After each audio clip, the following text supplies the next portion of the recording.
This is Dying Dar's Way, radically real spiels for the end of life.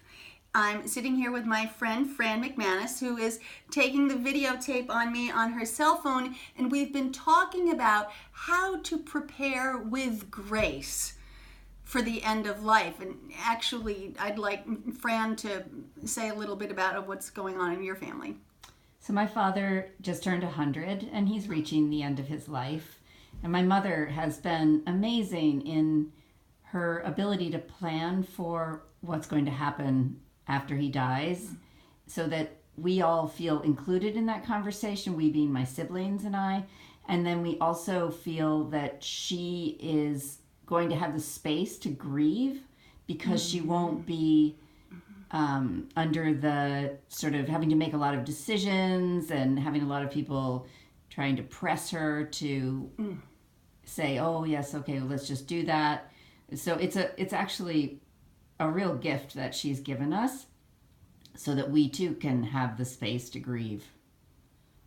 Yeah, it's huge. You don't want there to be indecision and lots of space for highly emotionally charged arguments if you haven't planned well.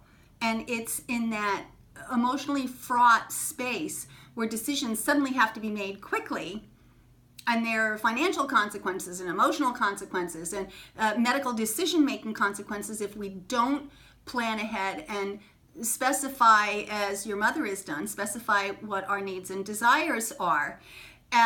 So in my mind, and this is why I would like every single one of you to share this, not with just people who are thinking about the end of life, but who are willing to spend 4 minutes on a video hearing from somebody who's going to be dead soon, how important it is to plan for grace at the end of life. And the way that you do it is by not letting it gang up all to the very end.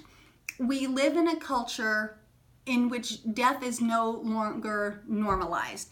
There is no more around here in middle-class America just laying grandma out on the dining room table with ice if you were lucky and without it if you weren't, and drinking whiskey and reciting poetry and singing songs like my 2 or 3 generations ago Irish ancestors would have done. And there would be children around and food in the place, and it was just normal to have dying people and even dead people on the dining room table. It was just part of the normal course of affairs. Now, with the procedures and the antidepressants and the institutions and the anti-anxiety medications and everything, it's possible for us to completely avoid these conversations. And then what happens when it's imminent, death is imminent for somebody, and those conversations have not taken place? I can tell you, it is really expensive in all terms. As just a basic formula for how to do this, you want to make sure that all of your important medical decision making has been done by you. Under what circumstances do you want the machines turned off, and under what circumstances do you want to be revived at all costs? You want to make sure that you've got your financial power of attorney set up, a will, and then whatever directions you have about what's going on in your household.